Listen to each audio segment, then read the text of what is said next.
Yo, what's up, guys? I'm just waiting for Kyle to join. Hey, hey. Yo, what's up, bro? It's on the go, my man. We got already 15 people. That's pretty decent. Love it, love it. Yes, sir. Ooh, give me 1 second. All right. Boom. There we go. All right, bro. How's your day going so far? Honestly, super good, man. How about yourself? I'm alive, bro. Just editing a YouTube video, but I was looking forward to this all week. I'm like, let me think of some productive questions while still letting the conversation flow in a like natural way, if that makes sense. And then I also did, dude, like I got questions, like I did the whole question text box thing, but then I'm just kind of like, I don't know how to access that while on live, so it kind of didn't really serve a giant purpose. Like I remembered like 2 of them, but besides that, I'm like, sorry guys, I had you ask for no reason. Yeah, I had to write a few of them down because I was like, yeah, I'm definitely not going to remember this whatsoever. But I also think it's like very hilarious that almost every time I do these questions, top 5 questions that I get are what's in my bio. Do you know what I mean? Do you find that? It's like every single time. It's hilarious. That, and it's also like, considering I have a YouTube channel, right? I go so in depth on so many things. People ask me like, what kind of tape do you use? How long have you been on hormones? Like, how did you build your chest? Blah, blah, blah. And I'm kind of like, guys, if we dug a little bit deeper, yeah, probably did a little bit of work. Yeah. Amen. Amen. But yeah, so I really appreciate you taking the time to run this because I'm definitely interested in like having a few conversations with some like-minded people. And I don't know if you're familiar with. I know we've been talking a nice bit, but yeah, I'm pretty much in this like little la land out in the middle of the Atlantic Ocean and living on a little island. You know, your like-minded people selection is relatively limited, right? I can So imagine. it's awesome to be able to do this kind of stuff online. My throat sometimes tries to kill me, so I have to make sure I stay hydrated. I'll sound like a fucking crazy person. But bro, I feel that need the hydration for the games, bro. Literally. Sometimes it's kind of like, well, I don't live in Miami. I live in like a suburb surrounding Miami, like about 35, 40 minutes north of Miami. But I mean, there are some pretty cool people surrounding me. With that being said, I'm pretty antisocial and I don't really do anything except for like train, make content, and then like hang out with my girlfriend and stuff. I'm not super social, to be honest. Most of my like bodybuilding sort of friendships, I train with like 2 people sometimes, like randomly, but I'm a little bit more committed than them. So like most of the time I just train by myself. But I feel you, bro. And it must be hard for you because being isolated and then being trans on top of that has to be like a double layer of isolation, I guess. Yeah, definitely. And you know, like I got a couple of my good buddies around here who are also trans, and you know, a couple of us have trained together over the years on and off. But I find myself sometimes when I have had one training partner that we like really vibed well with, and like things were going really good. But then I find like I almost sometimes have a tendency to almost get reliant on having that training partner. So that it's like we're in this groove, we're killing it, everything's going deadly, and it's like, okay, like our schedules don't line up for like the next 2 weeks, and it's like, oh, now I feel like my training is not on like almost the same intensity because like you don't have that spotter, or you don't have that same like energy drive that you're feeding off of, you know.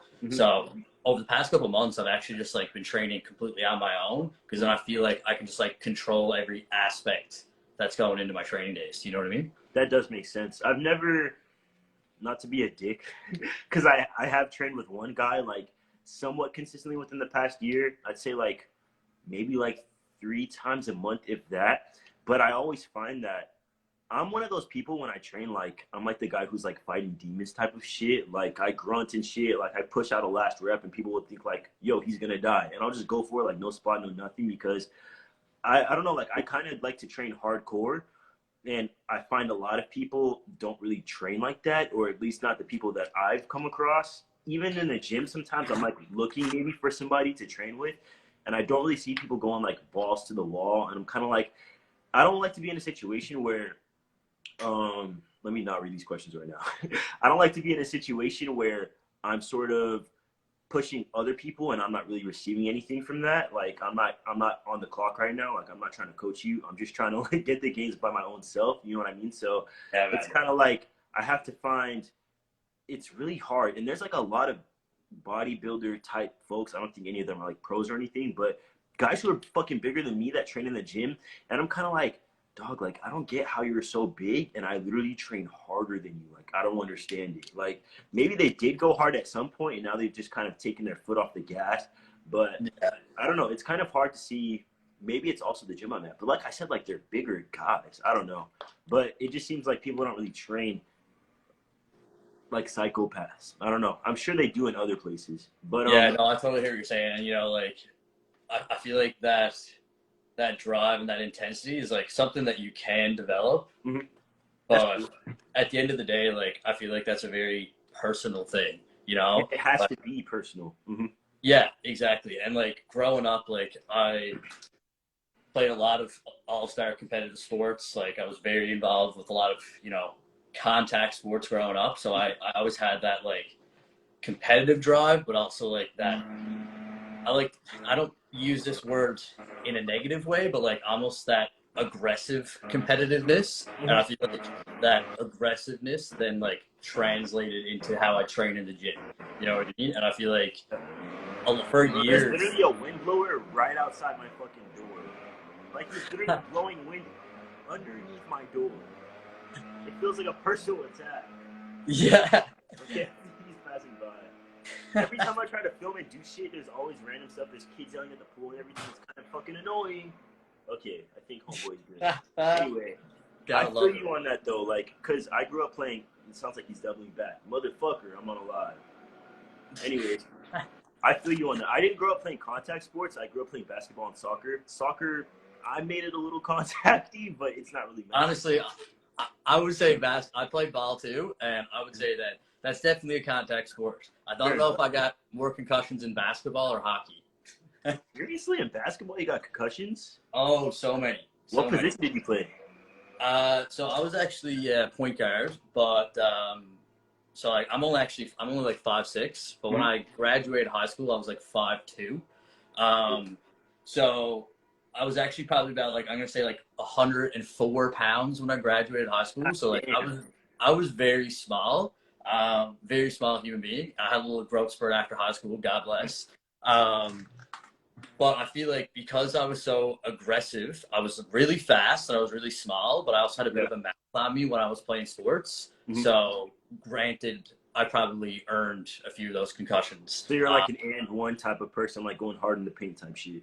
Yeah. Okay. So I also think that a lot of those concussions were probably me either running my mouth too much or maybe like being a little too aggressive and then someone pushing me back and me not having the weight to stay on my feet. That makes sense. Like I played power forward and center. So people always tell me like I was bigger. Like I've been the same height. I've been around 5'10" since like honestly probably since I was like 16.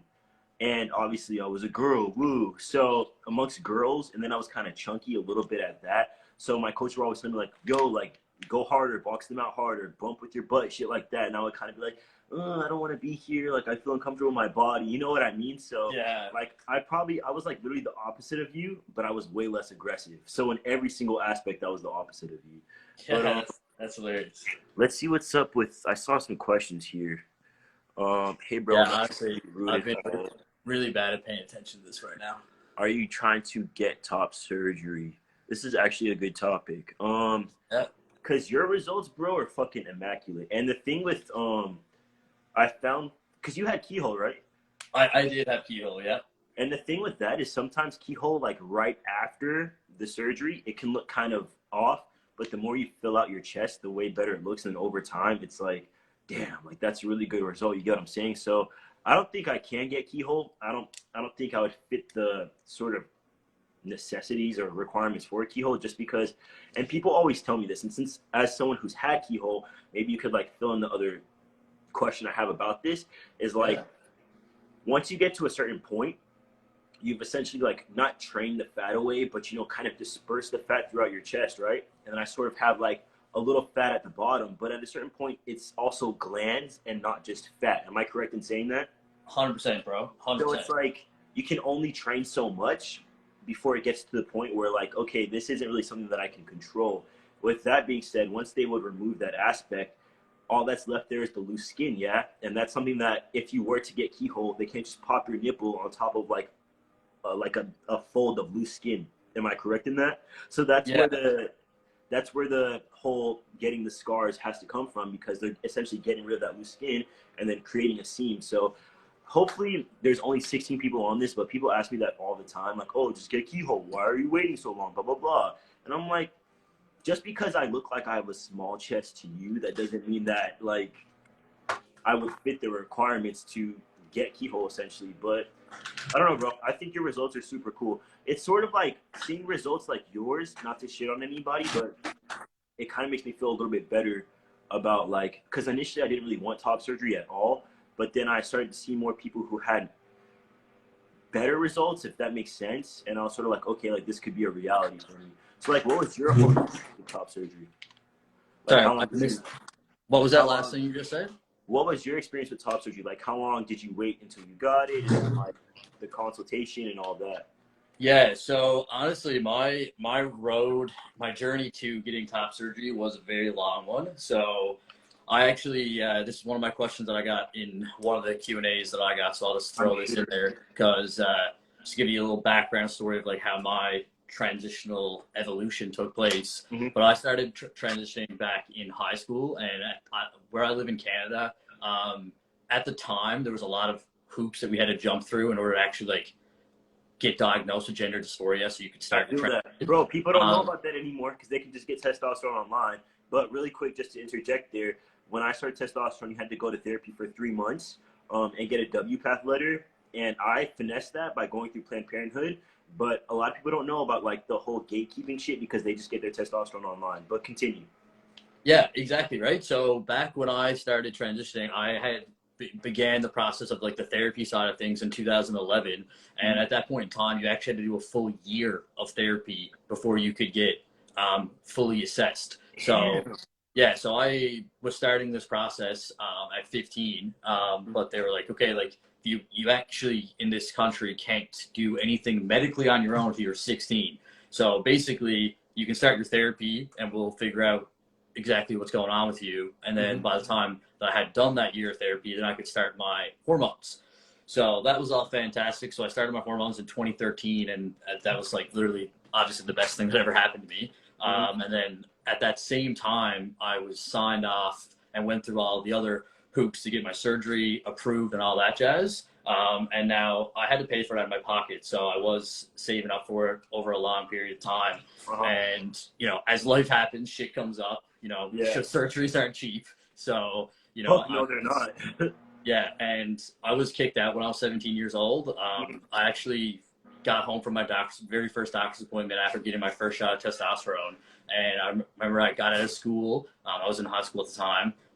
Got out of school, went right to the doctor's office. I had to get like 4 different buses to get there because our public transit here sucks. And I get home and I'm like feeling so fucking good, like the most euphoria I've ever felt in my life. And my mom walks in the door like 2 hours early from when she's supposed to be off work and storms in my room and it's like, yeah, she's like, I know what you did today. The doctor called me and yeah, you have half hour to get all your stuff out of my house.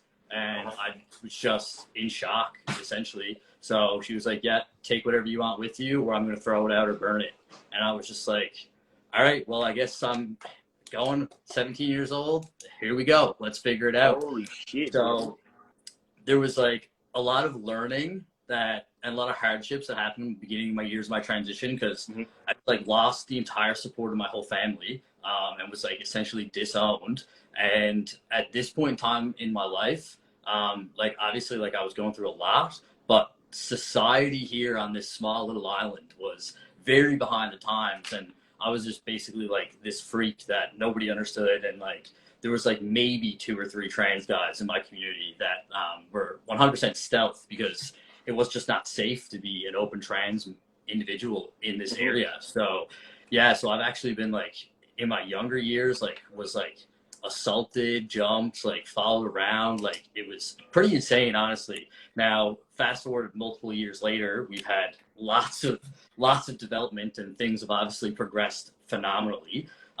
But yeah, so I actually wanted to get my surgery in 2013, and it wasn't until 2021 that I actually made it happen. So do I wish that I could have went back and done things differently? Yeah, but at the end of the day, like there's only so much we can control, you know? And I definitely couldn't control any of that. Now, my family has definitely completely changed, and you know, my mom is now probably one of my biggest supporters. I think that, you know, she was raised in a very, very, very old generational mindset, in a very like strict religious way, that, you know, everything that's, you know, not what's their status quo is like a sin, essentially.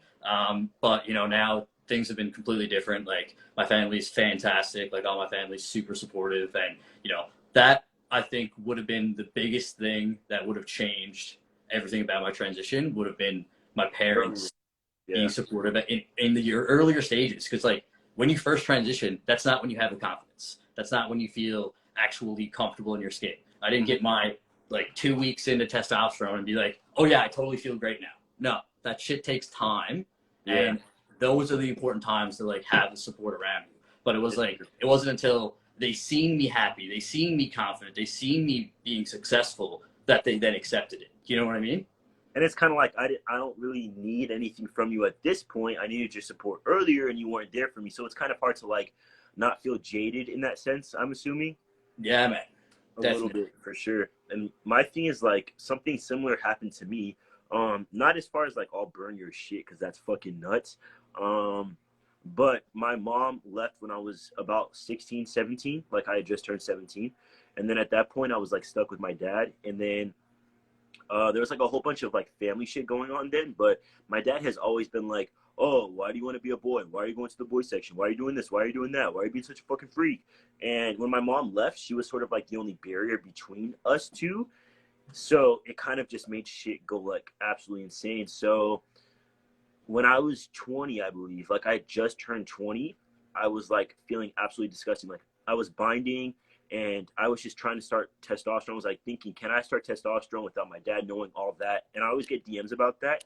And my answer is always like, if you have to do it in secret, there's a reason why, and you're probably not safe to start testosterone without your parents knowing. Like, even if you're over age, like you're not really an adult, even if you're over age, if you're still reliant upon your parents, to be honest. Like, that's something that people don't really want to hear, because they feel like, oh, I'm 18, I'm 19, I'm 20. But if you don't have a place to sleep that's not in your parents' house, like you have to sort of adjust your priorities and kind of understand that you're not really 100% in control of your own situation. So I didn't start testosterone until I was kicked out, because my dad was like, you're doing too much. Like, you have like a fucking mental sickness. I don't want this in my house anymore. Like, you have to get out. So at that point, I was kind of happy to hear him say that, because I was trying to figure shit out by my own self. And I'm like, okay, now I have, like, I can do nothing but figure out how to fucking start my journey. You get what I'm saying? Like, he left me no choice but to essentially get off my ass. Not that I was sitting on my ass, like I was working, I was saving, but you know, like when you're backed against the wall, you can't go anywhere but up. So I was kind of like, fuck you for being a piece of shit, but also I guess thanks for absolutely like drop kicking me out of the nest, if that makes sense.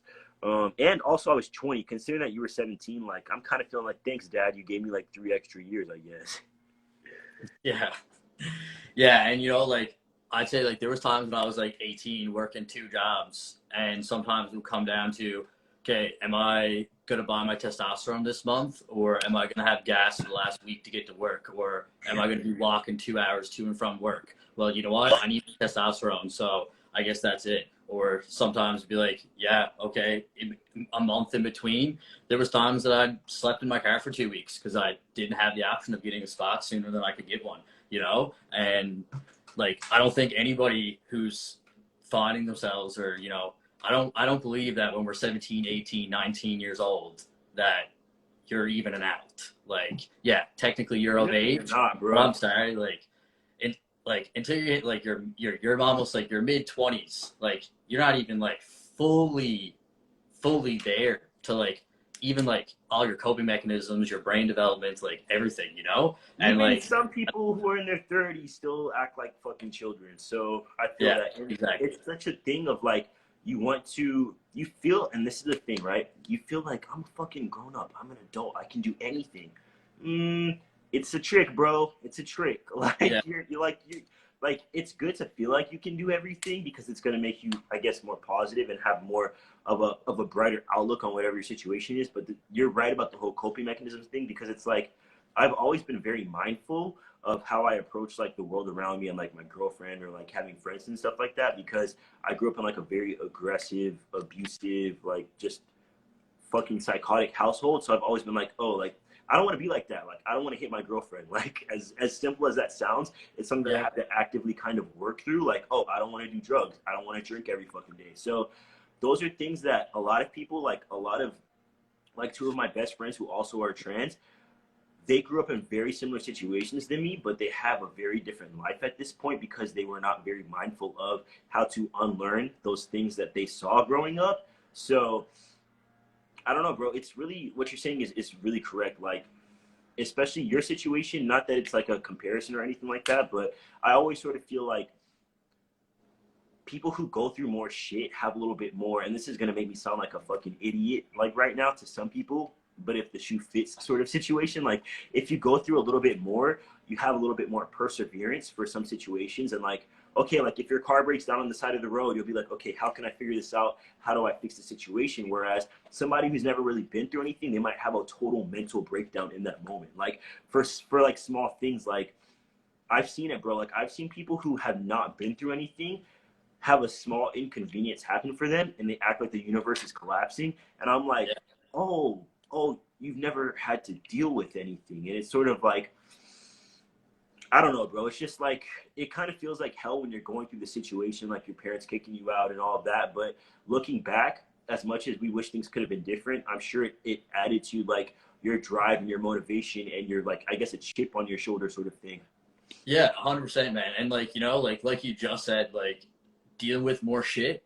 The more shit you deal with, the thicker your skin gets. Like, and that's just my opinion, you know? Like, definitely now when I have multiple things, maybe stressful things happening at the one time, you know, I'm like, okay, like, yeah, let's navigate it, break it down, figure out a solution. It's like, okay, maybe if I didn't have an overload of stress in my early years, you know, my coping mechanisms for this probably wouldn't be as developed. But because I've had so much at once, now it's like it's more manageable to, you know, juggle more things at the one time. And like you said, like, you know, having that drive and all that push, it's like, okay, like if I was able to make do working two jobs, having no It makes support, everything seem easier. sleeping in my car, like now that I'm like financially stable, have a great support system and all this stuff, like it just makes me think like, man, like look at the what you have surrounding you now. When you, if you were able to have that growth without any of those things, and now we have all those things, like it also creates a sense of gratitude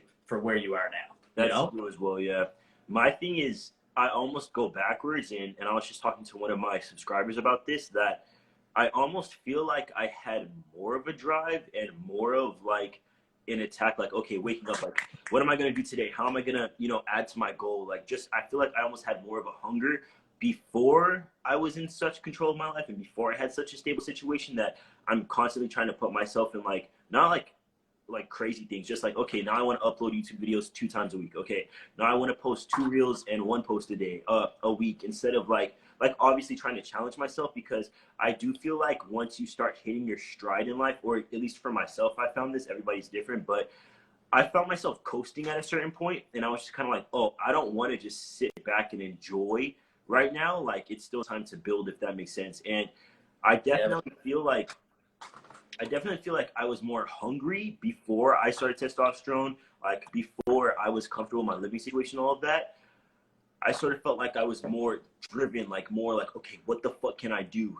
So I sort of had to refine that whole motivation in my life recently and sort of be like, okay, bro, like you're not finished, you're not where you want to be at, so let's go ahead and take this shit to the next level, essentially. Which is like, I guess it's like a new phase, I guess. I don't know. I sort of feel like that happened around the same time that I cut my hair, to be honest.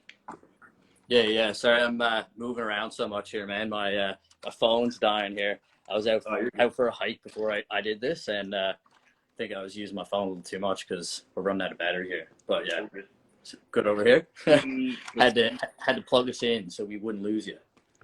Let's see if there's. But yeah, sorry for. The doctors need to keep their mouth shut. No, I'm just looking at questions here. The doctors need to keep their mouth shut. I try to make sure they're not connected to my parents either. Yes, I completely agree. So I didn't know this at the time, but my mom essentially, I was under my mom's insurance when I was a child. Mm-hmm.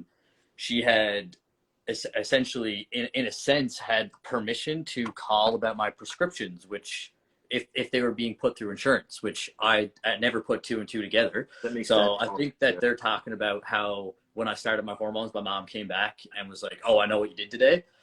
Which I was like, how the fuck does she even know about this? Like I've been doing this on the DL. Like, how is this even possible? Like, I didn't take my first shot and my beard grew, so how does she know? Like, yeah, I get you. But yeah, so in actual fact, if you're on someone's insurance, that gives them permission to call and ask any questions about any prescriptions that are put through. So where I was under my mom's insurance, it gave them her permission to call the pharmacy, which obviously I didn't know because I wouldn't have put it through insurance. That's what I was gonna say. Probably that's like a situation where you don't go through insurance. Yeah. Yeah, and I didn't even think about it. I was just like, oh yeah, sure, but you live and you learn. But hey, if you're of age here and you want to get and you want to get testosterone, probably don't go through insurance because, like Kyle just said, you'll get fucking outed if they care enough. Yeah, real quick. Literally. Okay. Hello. Have they accepted you now? Your family? My family? No. It is what it is. Can't cry over spilled milk. I'm pretty fucking dope, so it sucks for them, to be honest. Straight up facts, my man. Literally, is it the scarring you do not want? I'm fine with scars, to be honest. I'm gonna have to get double incision anyway, so it's cool. Obviously, I don't think anybody really wants to have scars. If you did, that'd be interesting. But it is what it is. Like, I'm gonna. Yeah, my top surgeon also said that I was not a candidate for keyhole, and multiple surgeons that I talked to were all like, "Yeah, you're getting double incision," and I was just like not accepting it for some reason. And yeah, I went in person and talked to a surgeon, and he was like, "Yeah, no, like double incision would be best for you." And I was like, "Yeah, I'm gonna get keyhole," and he was like, "Well, like I discourage that," and I was like, "Yeah, like that's what I'm gonna do," and I ended up being able to get keyhole surgery. I think that a big factor of what went into play with this was I was actually off my hormones for a little bit of time because I think it was back in, I'm going to say 2015. So I was on my hormones for 3 years at that point in time. And I had to switch doctors because my doctor was like going away doing conferences or something for the next year. He was like heavily involved with like a couple committees in the country. And essentially, the new doctor I had was like, "Yeah, you need to get your blood work done." Sorry, my girlfriend is just filling up my doctor. It's better than the windblower. Better than the windblower? I don't know. It's better than the windblower, I think. But yeah, sorry about that. But yeah, so basically, long story short, my doctor got my blood work back and was like, "Yeah, so you have polycythemia. Your blood is super thick, and this is super dangerous. So you actually can't have any hormones at all." So I was just like, "What the fuck do you mean?" Like, I was like in shock that they were like, "Yeah, you're just gonna come off your hormones." Did they have you donate blood or like any medication? Or?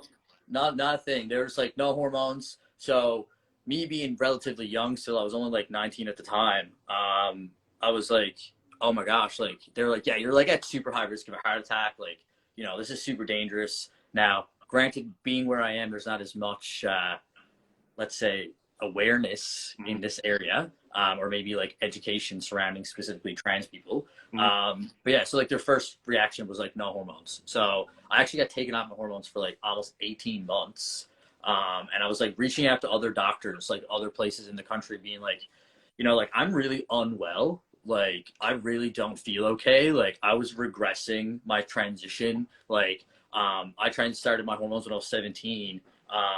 So like honestly, I don't really think I fully hit like female puberty fully before I started my hormones. So like I didn't really actually have any chest tissue develop that much. I didn't have any fat around my hips or anything like that. Like I think I got in like at the sweet spot. But then when I was off my hormones for a year and a half, I was like my chest was double the size. I was starting to get like a lot of fat, like love handles, which I've never had before. My ass grew to like double the size, and I was just like, and like not in a good way. And I was just like, Not in a man, good way. this is so stressful. Like I'm freaking out. Not to mention the fact that I have these like waves of estrogen hitting me like a fucking transport truck. I was like, this is insane. Like I need to get back on hormones. So through a bit of research and talking to other doctors, they were like, dude, you can just donate blood.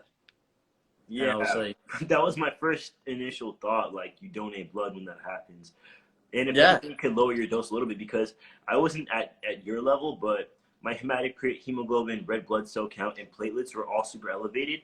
And even my doctor was like, "Oh, like this is not really cause for concern." But I'm like, rather be safe than sorry. So I started donating blood every, I believe, 16 weeks, if I'm not mistaken.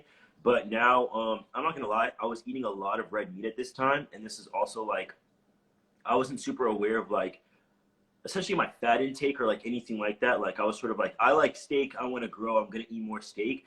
So my diet wasn't really as tuned in as it could have been. And recently, since I've been cutting, everything's really essentially back to normal. So it has a lot to do with, and I find that funny how like a lot of doctors will not ask too much about like your nutrition, your habits, your hygiene, stuff like that. They're just kind of like, okay, less testosterone for you. And it's like, okay, what else are people going through? What can be contributing factors to this outcome? It's sort of, and I've had so many people tell me that like, oh, I got my cycle back, so my doctor took me off of testosterone, or, you know, all these sort of things. And it's kind of like, it really shows how uneducated some doctors are when it's like, there's so many other solutions to this, or people are like, their estrogen is super elevated, so instead of just lowering their testosterone a little bit, or even it's okay to have elevated estrogen as long as you're not getting side effects, it's literally fine. They yeah, try to put them on birth control or like an aromatase inhibitor, and I'm like, why would you add more pharmaceuticals to the mix when, if you're fine mentally? Like personally, for myself, for my past cycle that I did, my estrogen was pretty fucking elevated, and I literally didn't care. Like I didn't get my cycle back. I wasn't having any pimples or any outbreaks or anything like that. Like I was just mentally more, I guess, emotional, but I'm okay with that. Like I don't really care if I'm a little bit more emotional. Like you said, I'm in like a stable environment, so me acting like a little baby sometimes isn't really gonna affect anything. Do you get what I'm saying? So if you do have yeah, anybody watching this, if you do have elevated estrogen and it's not to the point where your cycle is coming back or you're having acne or anything like that, if you're not having any negative side effects, it's okay to have elevated estrogen. It's honestly kind of literally fine to be. Wouldn't you agree? yeah. And I also think that a lot of people don't realize that also like estrogen does play a part in your gains. Like if your estrogen tanked completely on the bottom of the radar, like that's not where you want to be. You're not gonna grow, You know? literally. No, exactly. Like there's important, like everything goes into play together.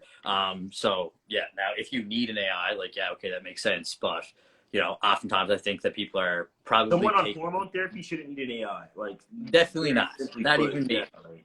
Not even maybe. No. While we're on the topic real quick though, do you mind me asking you about your last cycle? Go for it, as long as it's not like names and shit like that, because people will literally try to copy me. Yeah. Yeah, no, not like that. No, Yeah. I'm just I'm asking because I feel like it's a topic that very select few people are like openly, transparently talking about, and I feel like, you know, it's something that gets done way more than what people think it does. But also, Bro, like at this nobody, kind of like everybody. yeah, exactly, right. So I just like I think it's important that like people are open having those conversations. Like I don't really think that it should be a thing that's like, oh, like, oh, what are you doing? Like, oh, like this person's doing this. Like it's really not like that in my opinion. And I think that the more we have conversations about it, it's like, yeah, like this is what I ran. This is how I felt about it. You know, I think there would be maybe people doing things in a safer manner, because I hear sometimes like, you know, some guys have messaged me and been like, yeah, like I'm running like 1,000 tests. Bro, I'm like, here's the thing. It's 1,000 tests. Like, what? They're like, yeah, this is my Nobody. first cycle. It's going great. And I'm like, what do you even mean? What, like, who told you to do this? Like, they're like, well, you know, like, there's not much talk about it, but I've seen a couple like pros doing this, and I'm like, yeah, okay, like a pro that's like 350 pounds is taking that maybe, but you definitely don't need that. Like, where's that coming from? But like talking about like what's actually like doses that people take, because like I am in the near future probably thinking about potentially going down that path. Mm-hmm. You know, I feel like after 10 years of training and like a full year of like really honing and dialing in on stuff and getting a proper coach and all that stuff, like Mm-hmm. I'm definitely approaching where I feel like my natural potential is in a Yeah. sense. Okay. Now, can I still keep going naturally and make gains? Yeah, 150%. But if I want to seriously compete, which I would want to do, and then over the next course of a couple of years, Mm-hmm. then if I'm serious about competing, like we all know that probably is gonna need a little bit of Unless they're extra. like fucking a genetic phenom like C-Bum where he could just compete without being on gear. But even that Yeah, didn't work out for him, you know, in the long term. yeah, So, I mean, exactly. Right? my biggest thing, bro, is that I feel like a lot of trans guys are a little bit more at risk when it comes to this because, first of all, I've had one guy tell me that he was running a cycle and then he was running his regular HRT dosage on top of the cycle. And I'm like, bro, that's not how that works at all. So you're taking way more testosterone than you believe you're taking. On top of that, a lot of guys can tell, especially like if there's like suspicious fucking drug dealers at your gym. They're like, oh, this is somebody who looks a little bit vulnerable. Let me go tell them to take fucking Tren or whatever bullshit, some whack ass testosterone that's fucking filthy as shit. Because people can tell when you're kind of like a weak link, or I don't know how to say it properly, but they can tell that you're at risk. They can tell you're an easy target, so they're gonna go ahead and sell you bullshit. Yeah, stab this into your ass 3 times a week and you'll be good. Like I've literally had people email me and be like, yeah, this guy told me to take Anavar every single day, and I'm like, yeah, like you're not a fucking bodybuilder. You've been working out for like 3 weeks, a month, and you want to take gear, like. You don't even know Yeah, how to do a bench press. Like, and not to talk down on you or anything like that, because I understand that since there is such a shift in being so open about gear usage, a lot of people do feel like it's not a big deal, and it is a big deal. it is. Yeah, Like it's a definitely. really big deal. So a lot of people sort of feel like, oh, it doesn't matter. Everybody does it, blah blah blah. And it's like, okay, well, if you end up with a blood clot, or you end up having a stroke, or you end up fucking bald, or you know, like you have some crazy ass, weird ass reactions, are you gonna feel like it wasn't a big deal then? I don't feel like people think about the longevity and things. They just think, oh, I want more likes. I want people to like me. I want to be bigger in the gym. Or even if it comes down to like having like low self-esteem, I just don't ever feel like it's necessary. For 90% of the people who message me about steroids, I'm trying not to say it too much because then I'll get fucking shadow banned. But people who message me about gear, I go to their page and I'm like, huh? Like, what do you mean? Like, what do you mean Yeah, gear? Like, what do you like? You haven't even done a proper bulk or cut. You haven't done anything. Like, you don't even have a good starting point to begin a cycle, and you just think that this is gonna make you look like fucking, you know, like whatever influencer they're looking up to. They think it's gonna make them look like that, and I'm like, these people would have looked amazing whether they were on gear or not. Okay, like yeah, Simeon Panda, C-Bum, all these people, like Lex Little, all them. Well, he's natty, whatever. But a lot of these people, like they looked fucking amazing, and then they added gear to that, and now they look even more amazing. exactly. They didn't look But like that's shit, take gear, and then look amazing. I don't know like how else to say it. Like it kind of pisses me off because I feel like people minimize like the health ramifications of it. And it would suck to just find out that like someone passed away from like even just an infection, even something as simple as an yeah, infection. Like I was, I'm not really like taking anything anymore, like ever, to be honest. People are like, oh, just take Anavar, like blah blah blah. But the health ramifications that I had, I'm a little bit like paranoid, and I'm a little like I really want to live a long time and be healthy and look sexy and look young and shit like that. And there are a few factors that contributed to me making the decision of like not taking gear anymore. And a couple of the biggest ones were my hair. So like my hair was already kind of thinning like around here before I started. I know it's dark in here, but like this side is kind of sketchy, and it's a sort of a thing that like nobody would really notice but me, but I noticed it. So when I started my cycle, it was supposed to be 16 weeks. I cut it down to 12 weeks, and then I just lowered all my dosages. because my hair was just starting to fall out so fucking quickly that I was like, I'm gonna be bald. Like, I'm gonna fucking be bald. Like, over here, there would have been like a giant bald spot, and then over here as well.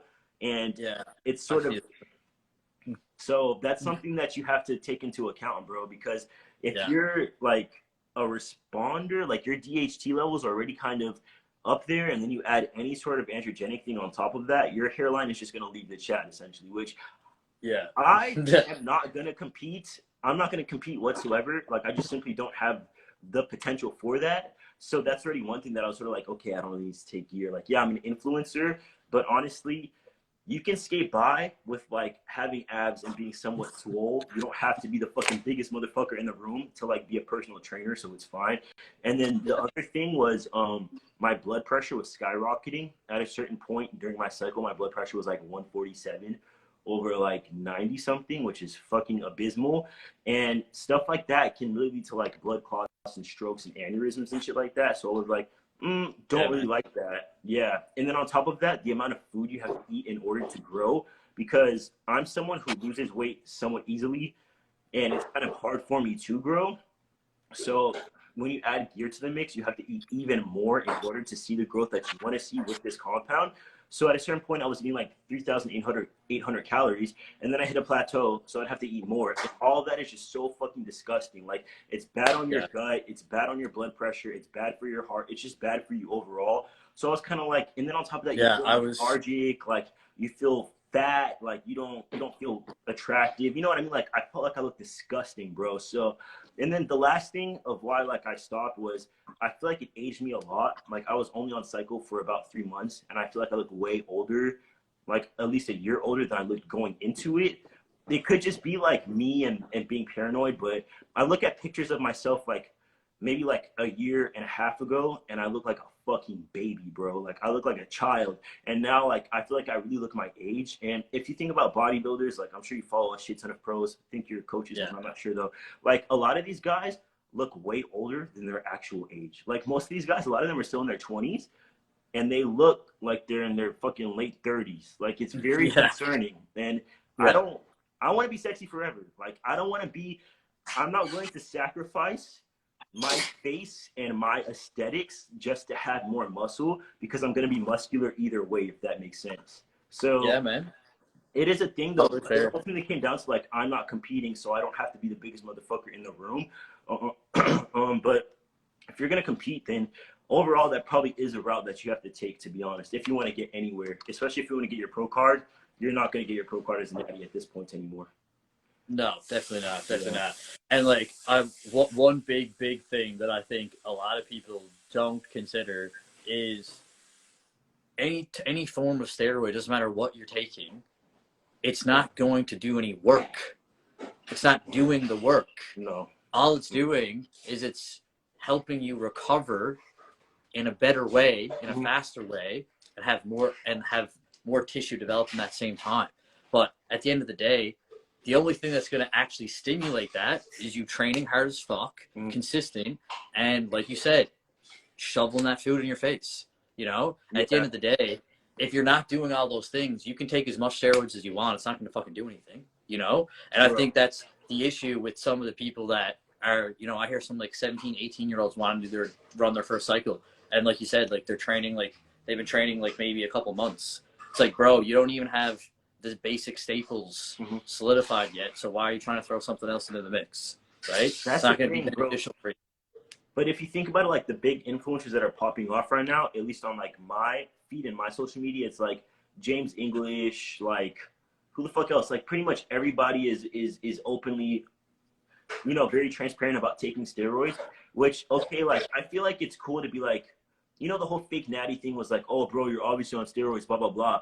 But then to take it somewhere else, like detrending these guys where you're like, this is my fucking dosage. Oh, if you don't take steroids, you're a fucking pussy. All these things, like, that has an effect on young people, and especially impressionable people who look up to sort of, listen, it doesn't matter if you take steroids or not. I don't care who you are. You're probably not going to look like James English, okay? Like, it's not going to fucking happen for you. So, you know, like, I feel like there needs to be sort of a reset where we're not fake natties, and we're also not blasting our dosages and shit like that on YouTube and Instagram and TikTok, because it does influence people. You're a fucking influencer. The reason that you're alive and living in your nice house and shit is because people are influenced, you know, by you. They're using your codes and shit. So I think it should be like a thing like, yes, I'm taking gear. No, I'm not going to tell you my dosages. I'm not going to tell you I'm taking all of that, because I don't think it's really going to help anybody. I don't think, unless like you're having a one-on-one conversation with somebody and you're sort of giving them advice or like telling them the path that you took, that's different than like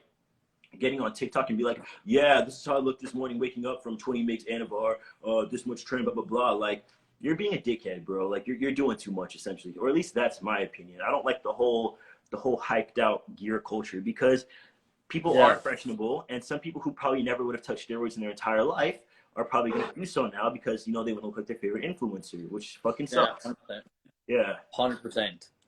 100%. But yeah, I did want to run through a couple questions, just because I want to make sure that I am actually giving the people what they want.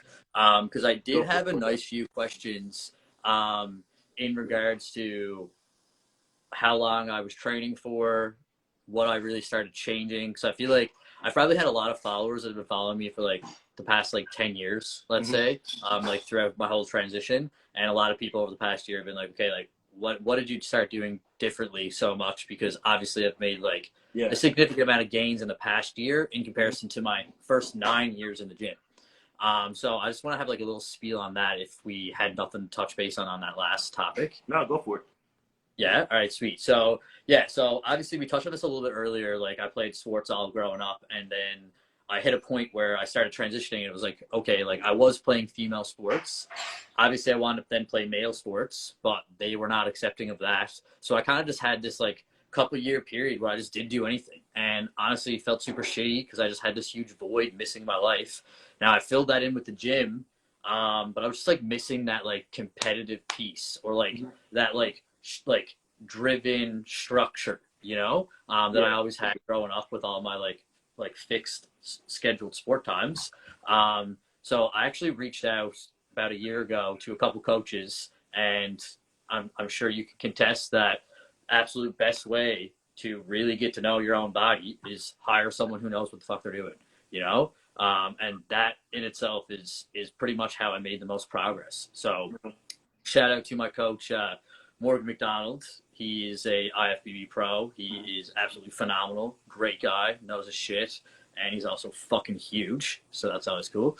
But yeah, so he had honestly taught me so much along the way. Now, obviously, I'm in university here in Newfoundland doing my kinesiology degree. So I'm obviously like studying the muscles of the body in school, but also like having someone like a pro like telling you like what's up, or like doesn't matter if they're a pro or not, just having someone with that hands-on experience and actually having knowledgeable information to give you, like, astronomically changed my training, my nutrition, when I ate, how I ate, you know, what condiments I used, like all those little tiny like minor tweaks in the gym in terms of like form or intensity or rep ranges or things along those lines, you know, like that was such a game changer. So I know a lot of my followers have been now like asking like, yeah, like what was the thing? And the thing was structure, having someone to keep me accountable, you know?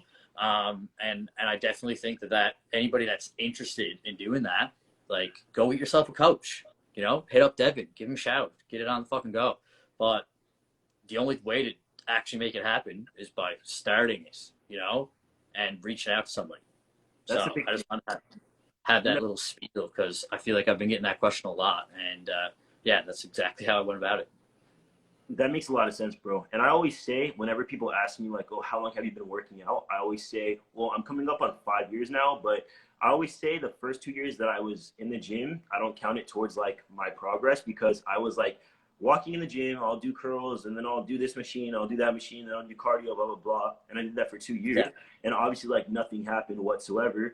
And then the past 2 years now, about to be 3 years, I've had a strict program, logging my workouts, like gauging intensity, recording my sets just to make sure that I'm not leaving anything in the tank, essentially, unless that's part of my program to leave like reps in the tank. But all of this sort of like fine tuning, like you said, like form, intensity is the biggest one. I cannot even like express how important being intense is, like visualizing yourself inside the muscle, like literally just thinking about how you want to contract it. like this is like a thing I stole from Arnold essentially, is like think as though you're posing while you're doing the movement. Like if you're doing a lat pull down, think like you're doing like the lat spread, like shit like that, right? So all these sort of like being mindful and actually picturing the muscle that you want to train being worked and how it's going to look, how you want to develop it. Because I imagine like how I want my biceps to look in the future while I'm training, and it helps me get like a few couple reps out, like even if it felt impossible. So a lot of I guess gains are left on the table, and I always tell this to my clients, and I make them record themselves and send it to me, because if you're just doing the amount of sets and reps in the program and you're like 1 2 3 4 5 6 7 8 9 10, okay, what's next? Like, buddy, you could have been on the treadmill. Like, you're not doing shit. It doesn't matter. Yeah, you have to actually. And at that point in time, it's like a big mistake that I made in my early years of training is fucking junk volume. Like, why are you doing fucking 50 sets of shit while you're in the gym?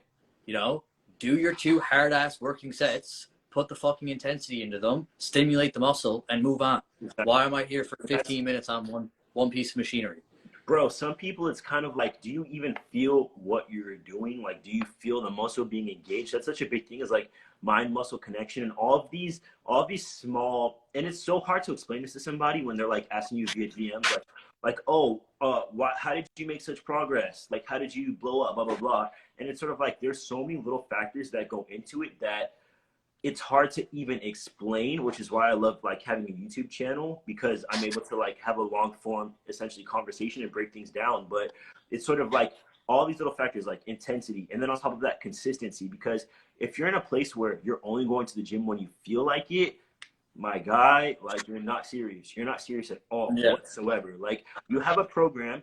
That's the first place you should start at, is like a program and a set training schedule. And unless you're fucking dying or you're seriously injured or you have like some sort of contagious sickness or some shit, you should be going to the gym. Like, unless you only got like 3 hours of sleep, most people, like, you're able to push through whatever you're telling yourself that you can't make it to the gym. I promise you, like, there's somebody out there who's in a way harder situation than you that is going to the gym. Like, there are literally, like, I've literally seen homeless people at the gym, like, that literally like have a locker, boom, there, like, they come in and they just work out, and they, like, there's one guy I'm thinking of, like, at my old gym, who I literally spoken to him, and he was literally homeless, and he was going to the gym right when it opened, and then doing whatever he had to do after the fact. So that sort of made me be like, oh, like, I'm tired, like, I didn't get optimal sleep, so I'm not going to go to the gym. Like, what the fuck are you talking about? So it's sort of like, make it fucking happen if you want it. Literally, a lot of people just go to the gym whenever they feel like it, or, oh, like, my girlfriend asked me if I can come home early, so I cut my training session short. Like, okay, fine. Like, it's not your girlfriend's body, it's your body. Like, that sort of thing always sort of like, oh, well, my partner eats so unhealthy, so I'm kind of stuck in this. And I'm kind of like, are they inside your body? Like, do they have... I didn't realize you guys actually had a shared intestinal tract. Yeah, like, you guys are Siamese twins. Like, I don't understand. Like, what are you talking about here? Those sort of things are just excuses that people tell themselves, whether they believe it or not, that kind of always holds them back. Because I could never be with someone, not to like make the conversation negative or something like that, but when I sort of shifted my lifestyle, because my girlfriend and I's like love language for like the first 2 years of our relationship was like going out and eating food and like having mouth orgasms, and to be like, of course you love someone so much when you're fucking having a mouth orgasm like every Saturday night, you're going to be in such love with them, right? But go on a diet and see if you still love your partner. That's going to tell you a whole lot about that, okay? Because you're going to be snippy, 100%. You're going to be unsatisfied, you're going to feel low energy sometimes, you're not going to feel great, you know, you're not going to have the highest libido, all of that. Like, that's me right now. Like, I'm not suffering so much. Like, my caloric intake is still kind of moderate. Like, I'm not super starving, but I'm a little bit more snippy. I'm a little bit more tired, a little less energetic. You know what I mean? And you know. Oh, I do, because honestly, I've never actually done as long of a cut of what I did like these past few months, and I did like almost a full 5-month cut. And the last few weeks of it, like, carbs were getting pretty low, energy was getting pretty low, and my girlfriend looked at me and she was like, you know, like, we really need to talk. Like, I was like, what's going on? Like, is everything okay? Like, what's happening? She's like, it's been 3 weeks. And I was like, it's been 3 weeks since what? She's like, we haven't had sex in 3 weeks. Yeah. And I was like, that's fucked, because that is very, very not like me. And she's like, yeah, like, I don't know if you're like, I thought you were like maybe like going through something, like, but I figured if it was something, you would have brought it up to me by now, like, but I figured like something was going on, but I figured I'd talk to you about it. I was like, honestly, like I'm just so fucking tired all the fucking Tired, time. hungry, You like you know, don't feel libido is satisfied. gone out the fucking window, and it's like, oh, 2 weeks into the reverse diet, carbs coming back up. It's like, all right, every day, let's go.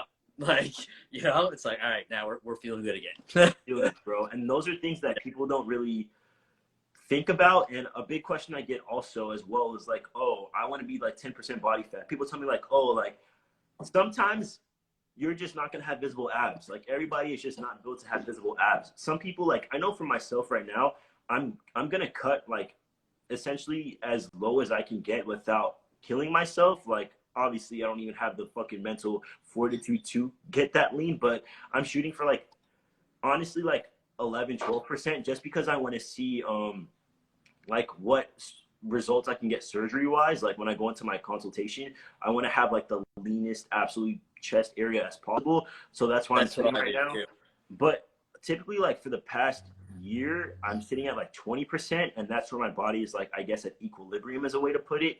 So everybody has a different body fat range that they find is helpful for them, where they function the best and all of that. But anything past like 25%, yeah, you need to go on a diet. And if you're like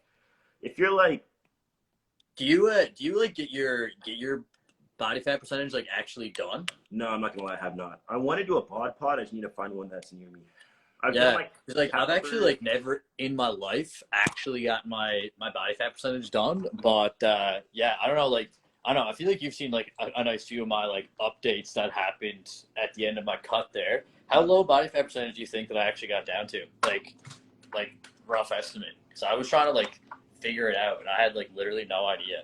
And like there's nowhere around here that I even know of that I can get Bro, that you're checked. like lean as shit. I'd say maybe 12, 10. Dude, you're lean as Yeah. shit. I wouldn't say single digits just because like you would have dick skin, but like on your abs and shit like that. But dude, you're Yeah. like lean as hell. What do you think?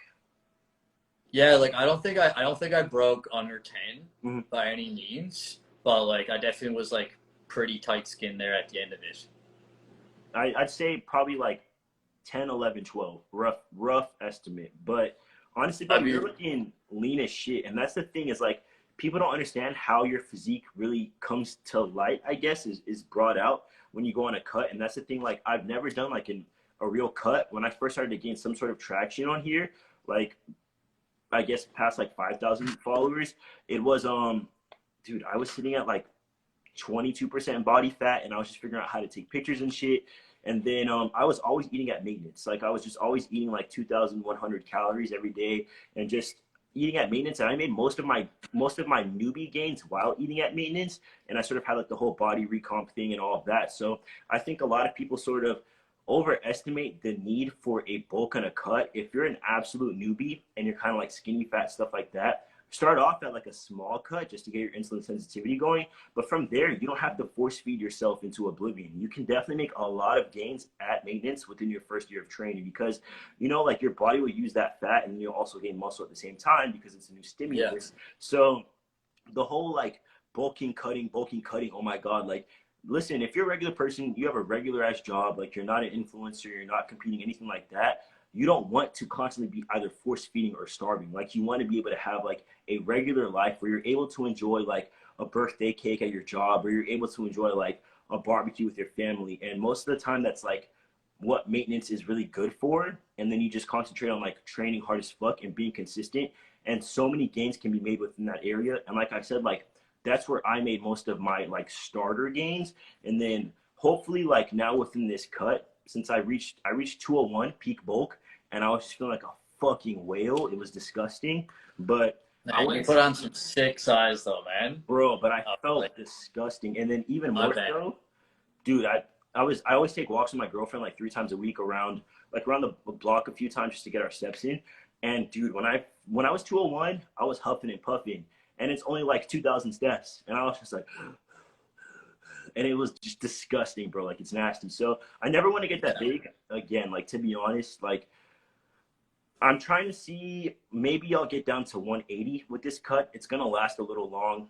I'm probably gonna take a break around the holidays just because I'm not gonna suffer through Christmas. Like that serves no purpose. Like it's not gonna make a giant difference. But Yeah, I man. want You to gotta have balance too. Balance is key. exactly. But I want to see how I look at like 180. I think I'll look pretty fucking good, hopefully. The only thing is, I really value strength, bro. And right now I've been holding on somewhat to my strength from even when I was on cycle. Like I can still do 225 for reps.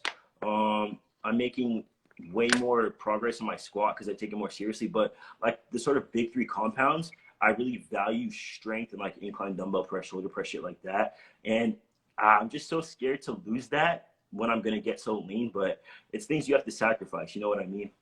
Yeah, and someone said this to me. Like I was having a conversation with one of my buddies that was at the gym, and I basically said like he was like, yeah, like I just like really don't want like as much as like I want to get cut.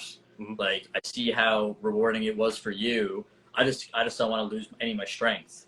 And I was like, Are you a well, like powerlifter, man, bro? Like, you got to lose your strength to get the abs, and you got to lose your abs to get the strength back. Like that's it. They just go. It's a handshake of one to the other. yeah, Like you can't keep both up, and that's just it. You know? yeah. 100%. That's the thing, bro. And it's like I really had to sort of have this almost like a talk with myself. Like, are you a power lifter? Like, no, you're not a fucking power lifter, bro. So you know what? Hit your top set of 3 for 225. A year ago, I couldn't even hit 225 for one. So even though, bro, peak bulk, peak cycle, I was hitting 225 for like 5 sets of like 6, 7, and I was just like, oh my fucking god, bro. Then it's kind of like hard to come back from that. Like it's sort of hard to take the step back, but also another aspect of that is like mental fortitude. And as long as you keep fighting for that strength, you have to be smart, not injure yourself. But you're not supposed to lose like all of your strength on a cut either. Like that's not supposed to happen because you'll lose size, you'll lose muscle mass as well. So it's definitely like a give and take. But you can't just be like, oh, I want to not lose my strength, so I'm never going to do a cut. Like, okay, you're probably fucking your insulin sensitivity as well. And at a certain point, it's kind of like that's hindering your gains. Exactly. So, I don't know, bro. It's. I don't know. I'm gonna be when I can no longer hit 225 for at least 3 reps. I'm gonna feel some type of way about it, bro. I'm gonna feel some type of way, but you know what? Like, I'm sure I'll be getting more engagement and shit like that, so it'll pay off in that respect. Yeah. Yeah. Yeah, and you know, like I know it's like sometimes like really difficult to like let go of a certain number that we've been hitting or something like that, but like I started to like really try to focus on like how am I stimulating the muscle? Like how is it actually feeling under the tension? You know, at the end of the day, you know, I'm walking down the beach. There's no big ass number written on my chest and written on my ass when I'm squatting. You know, you're just seeing what the muscle is that I've developed. That's the thing that I've been telling myself. Well, yeah. That's something that like I like really, really adopted these past couple months, and also just being like, okay, every single fucking rep I do from number 1 all the way to number 10 are going to be identical. If I can't do the set identical, okay, well then drop the weight 5 pounds. Because I want every single stimulus to be the exact same, so I'm developing the tissue exactly how I intended to target. You know? That makes sense, yeah.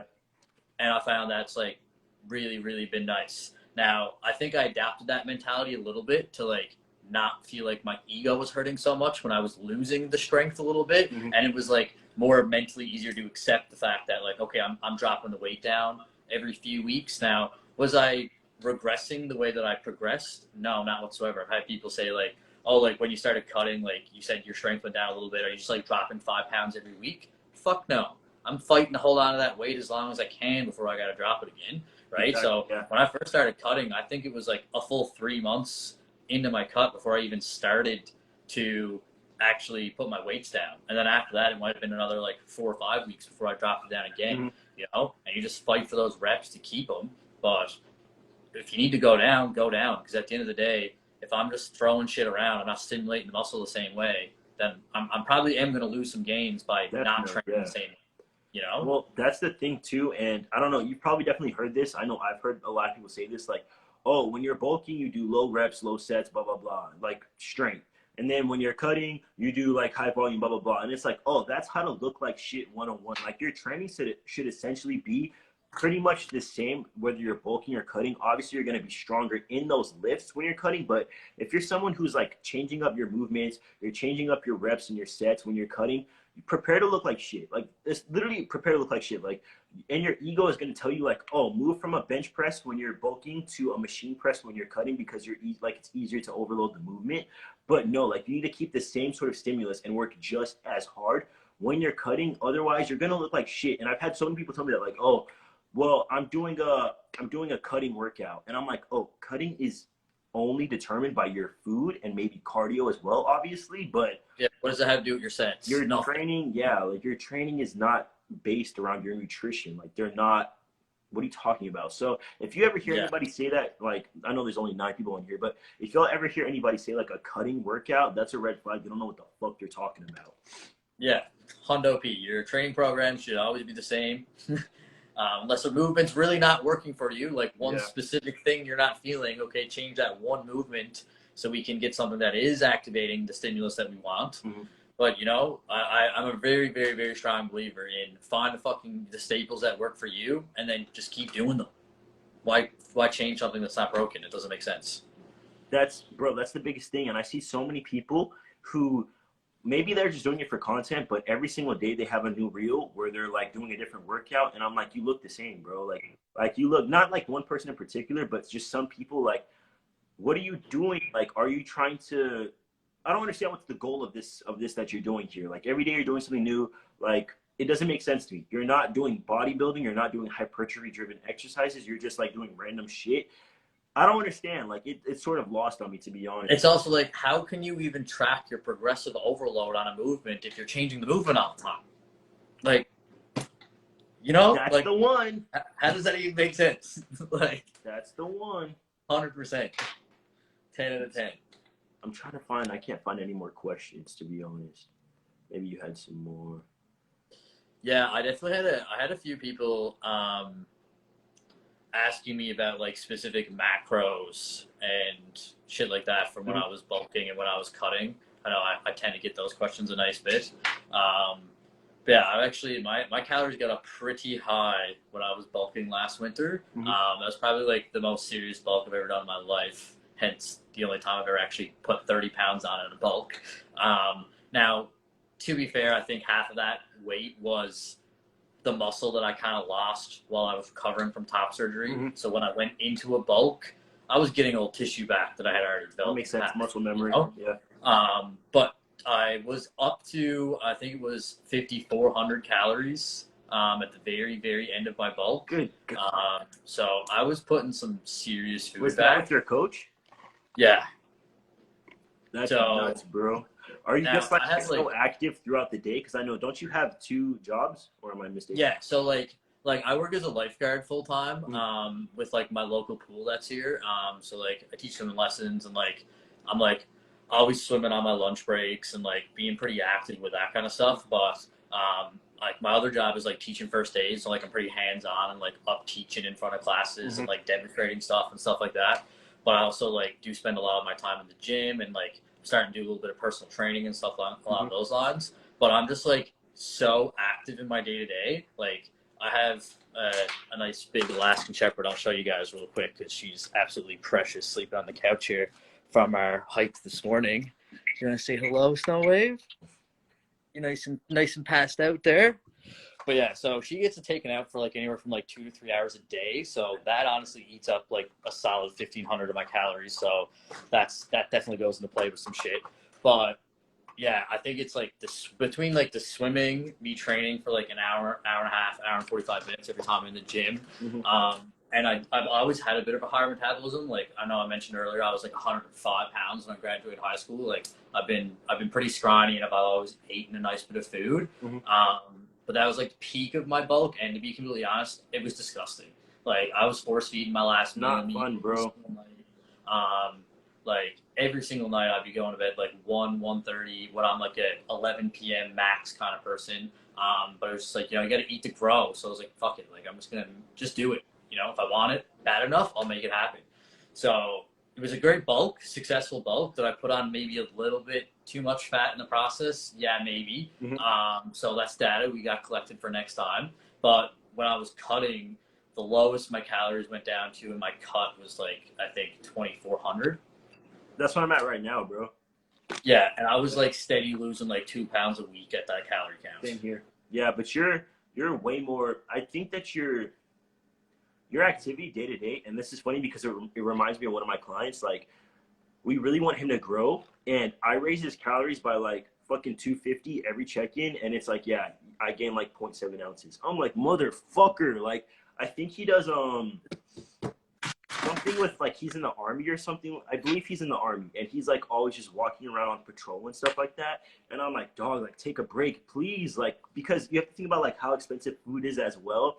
This guy has to be, I think he's at like 4,200 calories, and he's not that tall. Like, he's literally, bro, he's like skinny. And I'm like, no matter how much fucking food I assign you to eat, like adding here and there, like messing with your macros and stuff like that, this motherfucker, like, I'm gonna have to put him on what you were eating in order for him to grow. And it's actually fucking insane, because peak bulk for me was like 3,800 calories, and I was gaining like, at that point I had gained probably like 12 pounds, which was, and I'm 5'10", so like 3,800 calories, you would think, bro, that's not that much. But also, like, my job at this point is essentially like writing up plans. I do have 2 in-person clients, but that's 3 days out of the week. And then besides that, like, I'm going to Starbucks, I'm creating plans, I'm filming YouTube videos, I'm editing and stuff like that.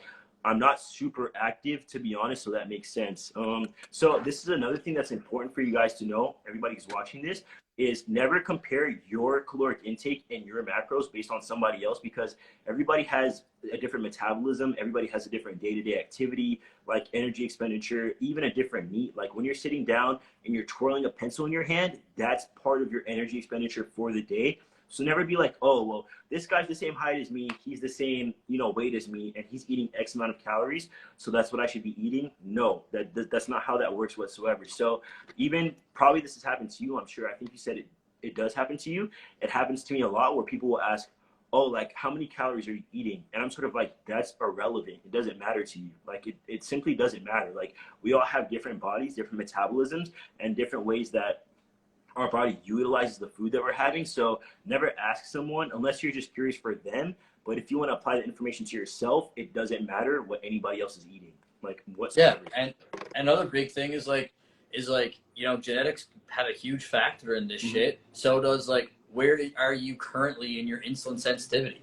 Because the calories that I had to use at the beginning of my last bulk to start putting weight on is completely different than what I'm using right now in my reverse diet to put weight on. Yep. So it's because I'm in a completely different insulin sensitive state. I don't need the same amount of calories to actually put size on, So like all those things go into play. So like, I always like almost refrain. Like, I think I've done once ever in my life where I did like a full day eating and like broke down all my calories and macros and shit. Just because, like you said, like, it's irrelevant to other people. Like, this is what works for my body, with my lifestyle, with my schedule, with my metabolism, and everything else that goes on in my life. Yep. I guarantee you're not day to day doing the exact same thing I do with my exact genetic profile every day of your life. It's not happening. Exactly. It makes a giant difference, bro. So I know when you're like a newbie and you're first starting out, you want all the information you can get, and it seems like, oh, well, this person has a physique that I want. Like, so let me copy their exact training plan, or let me eat exactly what they're eating. And it's like, everybody is going to have a different, like you said, genetics. Everybody has a different, like, day-to-day routine, stuff like that. So even the amount that you sleep, it's going to be different. So never try to apply somebody else's calories or macros or anything like that to yourself. You'll just end up honestly taking an L. And that's something I did like a lot. And I know this is how like a lot of influencers make money and shit. Like, oh, they're selling their program that they do in the gym. And I don't do that, because first of all, everybody has access to different equipment. So if I'm having like a barbell bench press in my specific plan, but they only have access to a Smith machine, well, that's a different movement. So you got the thing, like, I don't know, but honestly, bro, like, I have another question for you. Let me think. What was it? Oh, for competition, which class would you like to do, like classic, physique? Yeah, so that's actually like a really, really good question. So I'm like kind of like currently like I feel like I'm only like really starting to like develop how my structure is, if that makes any sense. Like, I'm only starting to see like how things are going to probably fill out, how the shape that I'm probably am going to take. So like, judging on how things are progressing, like, I personally, when I first started this, was like fuck, I love classic. Like, there's just so much flow to it. There's Of course, such a big expressive side to classic that I think can be brought out in bodybuilding, but it's not as prevalent in bodybuilding that it is in classic. Now, have I seen some open bodybuilders like absolutely like fluently flow through an amazing routine? Fuck yeah, 100%. course, yeah. And it's super inspiring, but it's not like the general population of what you see on a bodybuilding, like in a bodybuilding division. Whereas classic physique, I find almost always embodies that for the most part. So I think because of how expressive it was, I was really, really drawn to classic for that reason. But I'm also very aware a year into really developing my physique that I may or may not actually fit good to place good in that division, if that makes sense. So like I'm sure you've definitely watched a few shows in your time, but like you have to have a really, really tight waist to really excel in classic, in my opinion. And I have a decent waist, but I don't necessarily think it's like really tight to the point where like it really exaggerates my like lat to weight ratio. I think that I have a decent taper going on right now, but to say I have a classic taper, I think would be a stretch. Do you know what I mean? So honestly, like I'm still gonna like play it out, see what happens. Like I'm planning on not actually competing until like I can at bare minimum place top 3. I'm not gonna step on a stage if I don't think I have a chance of winning.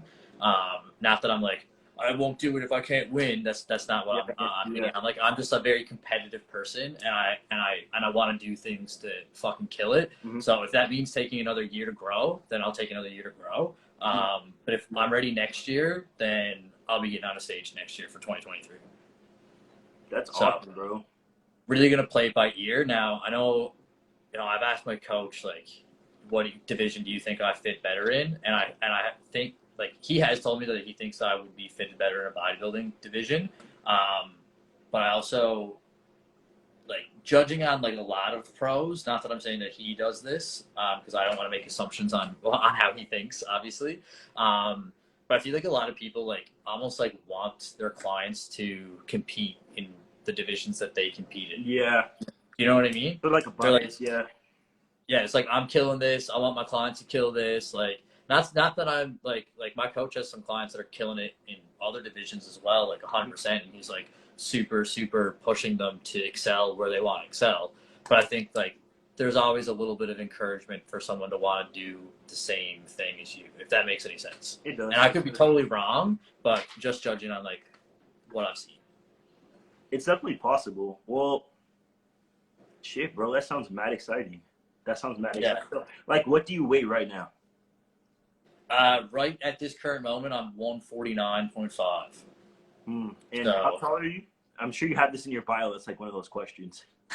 Yeah, honestly, funny enough, this is like, I got this question at least 12, 15 times in the questionnaire that we put up. And it was like, it's like, how tall are you? How much do you weigh? In my bio. But yeah, no, I'm like 5'6", but I'm like actually like this much under 5'6", so it's like I'm not actually like 100% 5'6". We'll give it to you. What'd you say? I said we'll give it to you. Yeah, hey, it's like I'm already past the like halfway point. Like I guess. Sorry, I think I cut out there for a second. But I'm already like past the halfway point, so I feel like I just like have to be at the 5'6" mark. But I think that if I were to like actually compete, I'm not actually considered 5'6", so my weight would be for under 5'6", if that makes sense. Yeah, I mean, damn, just tippy toe. Yeah, but at the same time, like I think that I need to put on like a serious 25 pounds of muscle before I'm even able to step on a stage. If I'm being honest, that's where the whole not being natty thing comes into place. Yeah, for sure. Let's get that 25 pounds on stat. That's fucking 25 pounds of fucking lean tissue is crazy. And that's the thing, like, a lot of people, when I first started to, I guess, gain some sort of traction on here, a lot of people were asking me if I wanted to compete, and I'm sort of like, I'm good at taking pictures. I'm looking good for, like, a trans guy.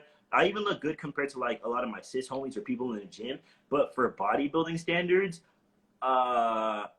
huh? Like, no, like I would not do well whatsoever because first of all, I don't your height. He's 5'6" and I'm 5'10".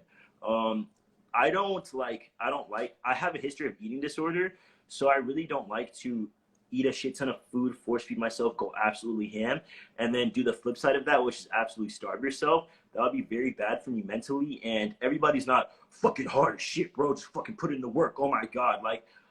There's a lot of bodybuilders who simply like a lot of them sometimes they cheat. Like I read this one thing where this guy said that during prep he would literally put junk food in his mouth, chew it up, and spit it out. And I'm like, digestion starts at the mouth. Like that doesn't make any sense. Like, that's fucking hilarious. that makes zero sense. So a lot of people like bodybuilding is like a new wave, like it's super popular and mainstream, but everybody is not meant to like absolutely, eat like a fucking cow and then starve themselves for a couple months out the year. Like that's not sustainable for a lot of people.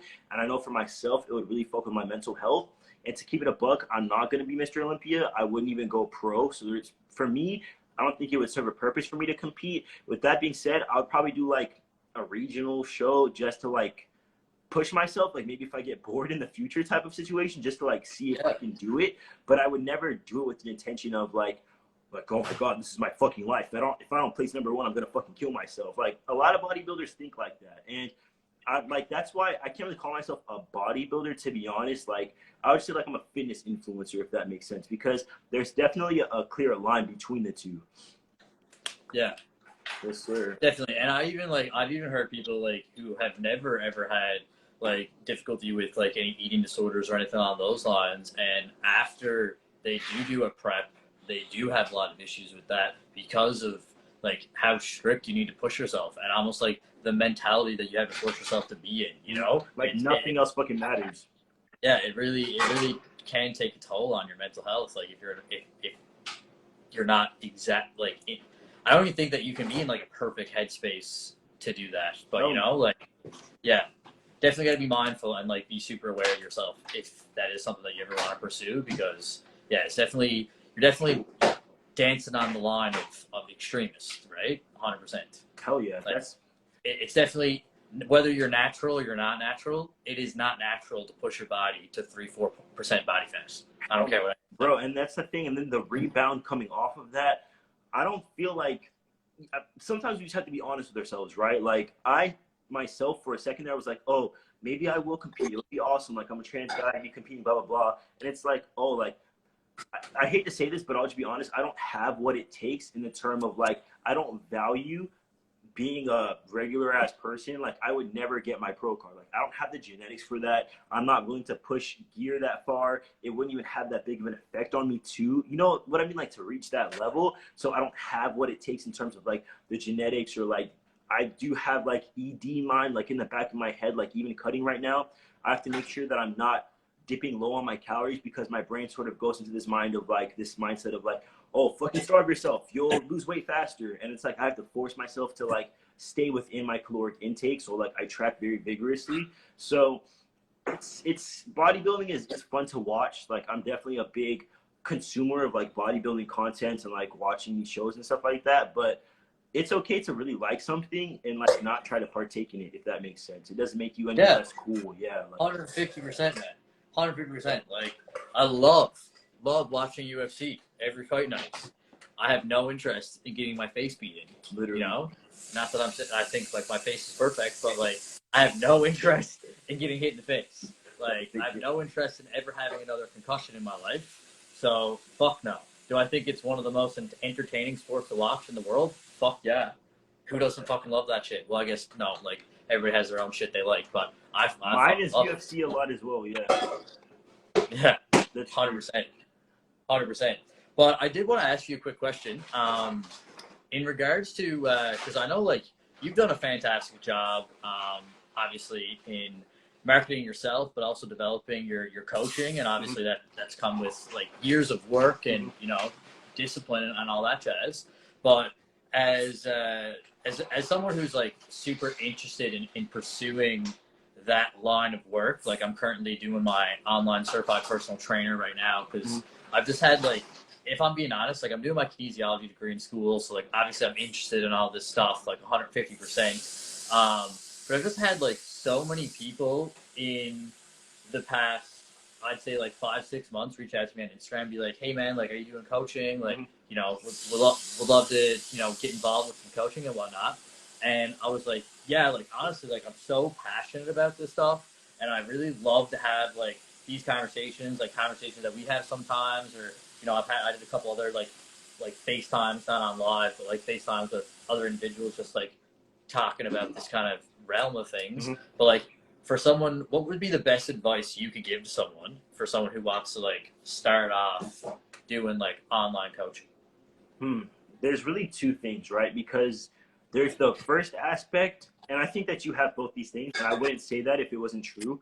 There's the first aspect, which is a lot of guys who are like, oh, I'm certified, so now the customers are going to start rolling in. And it's like, buddy, first of all, what you learn in your certification is shit that you should probably already know from your own experience. Like, after I got certified, I was like, oh, like, not to be rude, but I don't really respect anybody that has the certification, because I knew 99% of this information before I was certified. And now it just made people feel more comfortable with working with me because I did take this extra step to make myself legitimate, if that makes sense. So yeah, that's what I'm noticing. Like I'm doing like the beginning modules now, because I only actually started doing it the past couple of weeks. But like the first like 15 modules I've gone through, I'm like, this is so basic. Like it's basically like anatomy and shit like that. So yeah, my first tip would essentially be, don't just stop at the certification. And if you're going through the certification and you feel like this is like novel information to you, you need to take a step back and really learn more and like research more and just take a more time, essentially, if that makes sense. Like digesting more content and digesting more information when it comes to bodybuilding or like fitness and health and stuff like that, because there are also niches within being a coach. Like I know there are a lot of people who are like online bodybuilding coaches.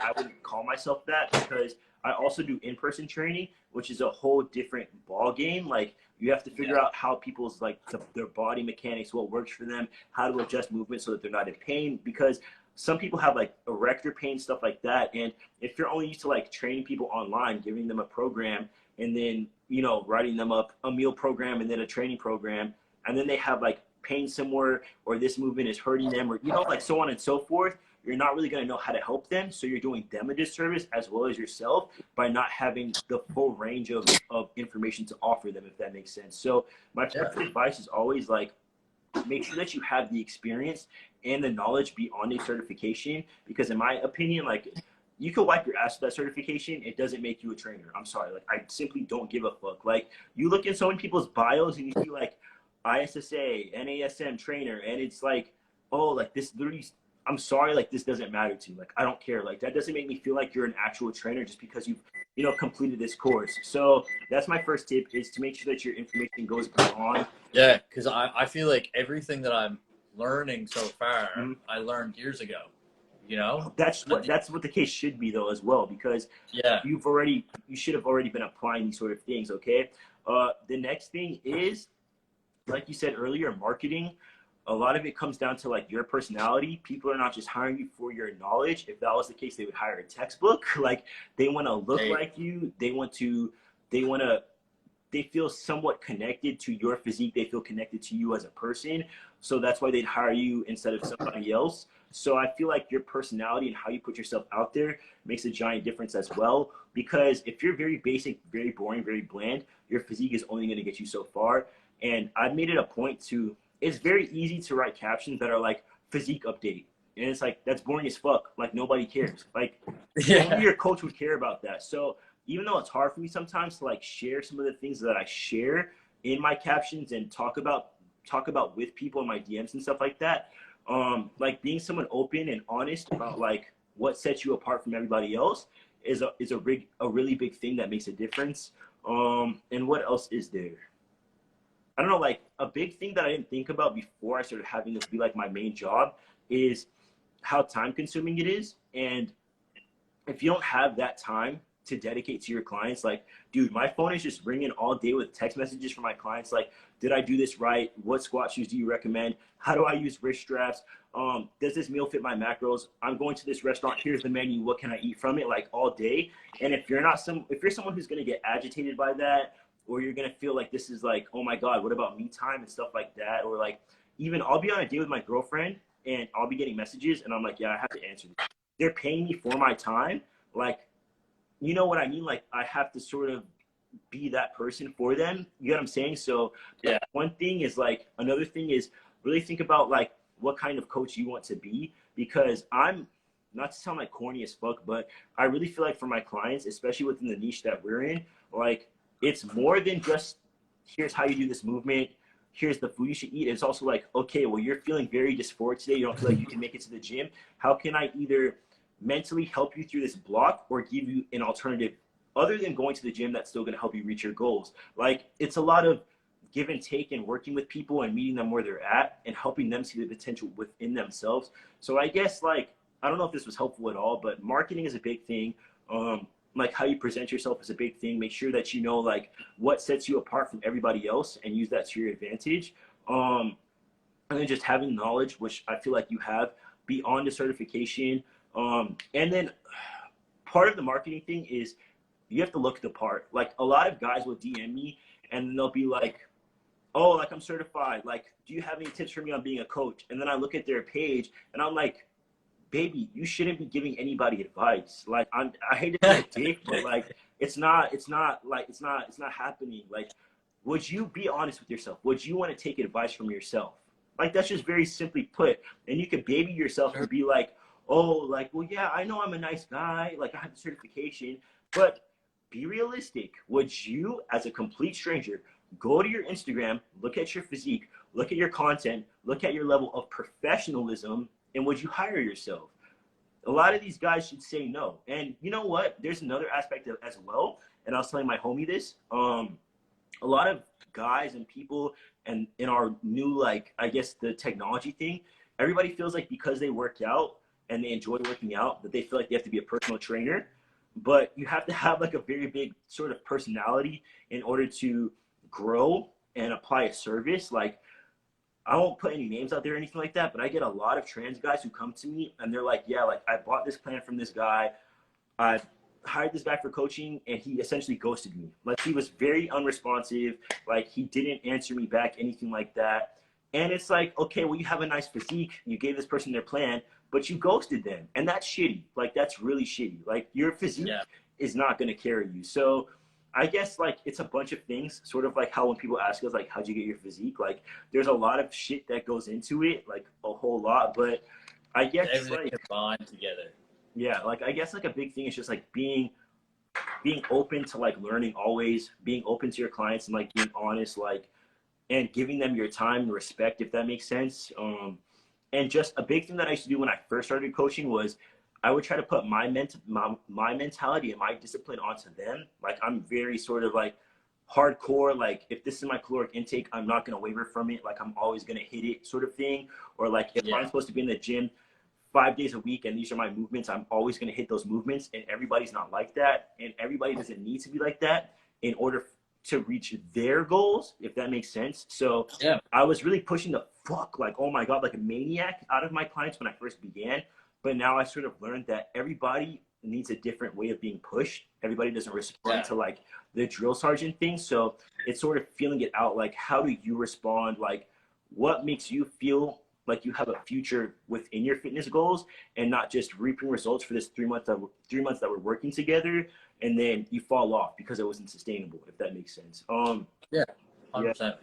And that's another big thing is like, I see a lot of people, a lot of coaches will kind of like withhold information and sort of give people like, here's your meal plan, here's your training plan, here's your sleep regimen, here's the supplements you should take, but they never explain the idea behind anything. Sort of with the intent of, you're going to stay with me forever because I have all the information and you don't, and you need me. And I make it a point to, listen, if you learn all the information that you need, if you have all the tools for success that you need after our time working together, and you don't continue with me for the next few months, that's fine. Like, I did my job. It should be looked at as like sort of therapy. Like, we're trying to complete this thing together and then you can go out and do it on your own. So essentially, like, don't hold your clients hostage. And I see a lot of coaches do that. Like, oh, well, you're not done yet. We have to do this. Or now we should go into a cut. Like, if your clients are happy, they feel fulfilled, don't try to put BS on them so you can continue to get a paycheck like every month or every 3 months, something like that. It's a big thing, bro. Yeah, and yeah, and like right now, like I'm like actively like getting certified, but I took on a couple of my friends for free to just get a bit of hands-on experience, like actually working with people. And it's been super, super good so far. Like I've been having such a great time with it. And it's like so nice. Like I didn't even realize like how much knowledge I've absorbed until I started passing it off to other people. They say that's the best way to learn, man.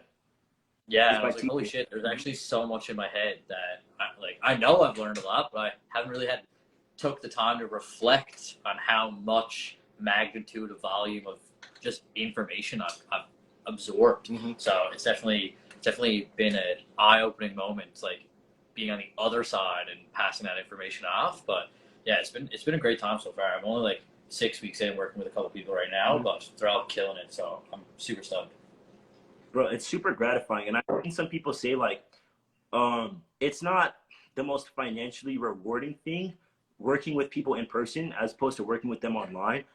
Because obviously like you can scale your online business up way more and there's only 24 hours in a day. But I also feel like if you want to call yourself a coach or a trainer and you've never trained anybody in person, that word is very being used kind of loosely. And I understand like most of the gains, most of the progress does come from nutrition, but also body mechanics and how people learn and the method of like the way that they're learning, if that makes sense, or like you pushing them, reaching thresholds, because like that. I also I do a lot of like I'm a national lifeguard instructor trainer, so like I train a lot of lifeguards in the province here, and I've done some training around the country as well. But I definitely am aware that like whether I'm teaching a physical skill, whether it's like a skill in the water or a skill in the gym, or it's like a mental thing that I'm trying to instill in somebody, like every single person learns in a different way, is going to absorb it in a different way. I've noticed that sometimes when I'm in the gym helping someone out, I might actually need to like physically put my hands on them and manipulate what they need to do in order for them to grasp the concept. But then there's other people that I could just be like, okay, turn your elbow in slightly as you're coming into your rib. Boom, fixed. And then other people is like they need to actually understand the biomechanical movement and what's actually engaging and not engaging for them to be able to perform. So it's like not just like being able to teach in those different ways, but also like recognizing in a person what they need without them telling you that, so that we can just move into progressions. That makes a big difference. And I think that's like, I don't know if you follow that guy, what's his Instagram tag is hypertrophy coach, but he was going on this rant the other day that's like a lot of people who are trainers now are not trainers. Like they're motherfuckers with six packs who may or may not have a certification, and then they're just telling other people how to get a six pack, but they don't even really know how they got a six pack. They're just like genetically gifted, and they're like, here's how you get this. You get what I'm saying? So be careful like who you're hiring. I always say it's always been like my thought process, like never take advice from the person who looks the best, because you know what I mean? Like you don't know what their background is, how they got there. Like a lot of people, they were like skinny, they had abs, and they ate more food, and now they're big and they have abs. Like that's not helping me at all, because that wasn't my starting place. Like I started off fat, I got hella skinny, and now I'm here. And I feel like I'd rather take advice from someone like that as opposed to someone who like was skinny, they had abs, and they started working out and they started eating more, and then now they look awesome. Like there's definitely knowledge. It's like if you can't explain the process and you don't understand the process, then chances are you're not going to be able to benefit me in any way. Exactly. And at the end of the day, like there's a difference in fluking into something and actually understanding the concept of something so that someone else can do it as well. It simply took more work for them to get there as well. Like that's not that work equals quality, but it's definitely a big difference, if that makes sense. And like you said, like being able to relate to other people, like somebody who's always had abs, and I keep coming back to abs because I'll be honest, like that's what people value when it comes to like hiring a trainer. Like somebody could have all the knowledge in the world compared to somebody who has abs, and I guarantee you like 6 times out of 10 the people will go to the person who has abs because it's a physical display of what they want, right? So that's what people are gravitating towards.